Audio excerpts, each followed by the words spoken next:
बुद्धिं यानः प्रचोदयात्।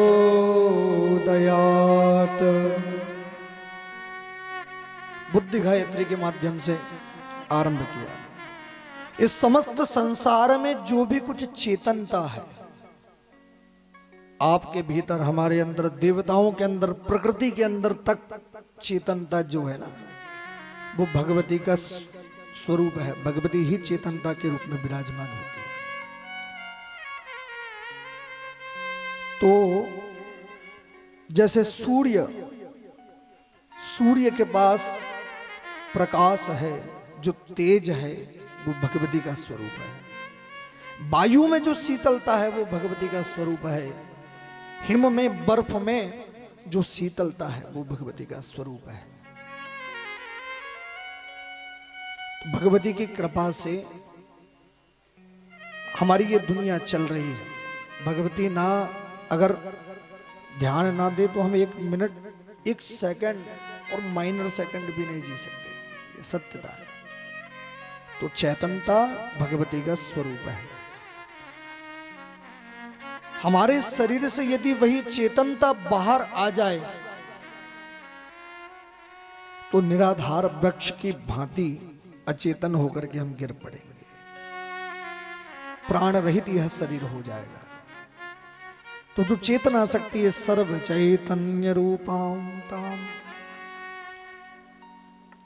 आद्यां विद्यां च धीमहि। जो भी ज्ञान का भंडार हमारे अंदर है, जो भी कुछ हम इस दुनिया के बारे में जानते हैं, तो जो विद्या है, जो ज्ञान है, जो हमने पढ़ाई की है, वो भी सब भगवती का स्वरूप है। अब ज्ञान अलग चीज होती है और विवेक अलग चीज होती है। तो बुद्धि जो है वो माता जगदम्बा का स्वरूप है। तो ऐसी बुद्धि को व्यास जी महाराज ने प्रणाम किया। बुद्धिं यानः प्रचोदयात्। ऐसी बुद्धि को हम प्रणाम करते हैं, क्योंकि बुद्धि के बिना हम क्या कर पाए ये हमारे बस में नहीं है। आपको ले जाकर के कोई समुद्र के बीच में किसी नाव पर अकेला छोड़ दे, आपके पास कोई भी संसाधन ना हो, खाने का, पीने का, किसी भी चीज का, तो आप क्या करोगे? यदि जीव के पास बुद्धि होगी तो ऐसी अवस्था में भी जीवन जी सकता है। तो जीने के लिए जिस ज्ञान की आवश्यकता है वो भगवती माता जगदम्बा का स्वरूप है। ध्यान रखना, बुद्धि मां का स्वरूप है, इसलिए बुद्धि को बिगाड़ना नहीं चाहिए। बुद्धि दो प्रकार की होती है, सुमति कुमति सबके उर रही। सुमति कुमति सबके उर रही।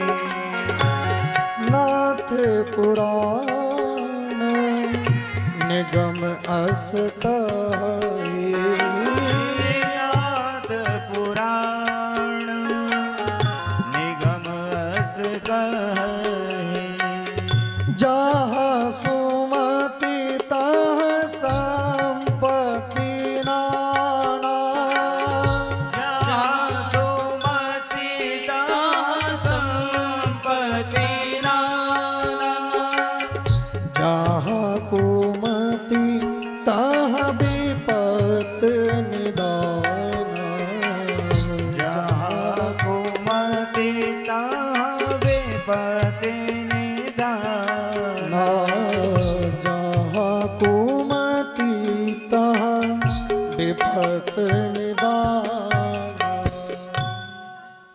अब आपके भीतर दो प्रकार की बुद्धि है, एक है सुमति और दूसरी है कुमति।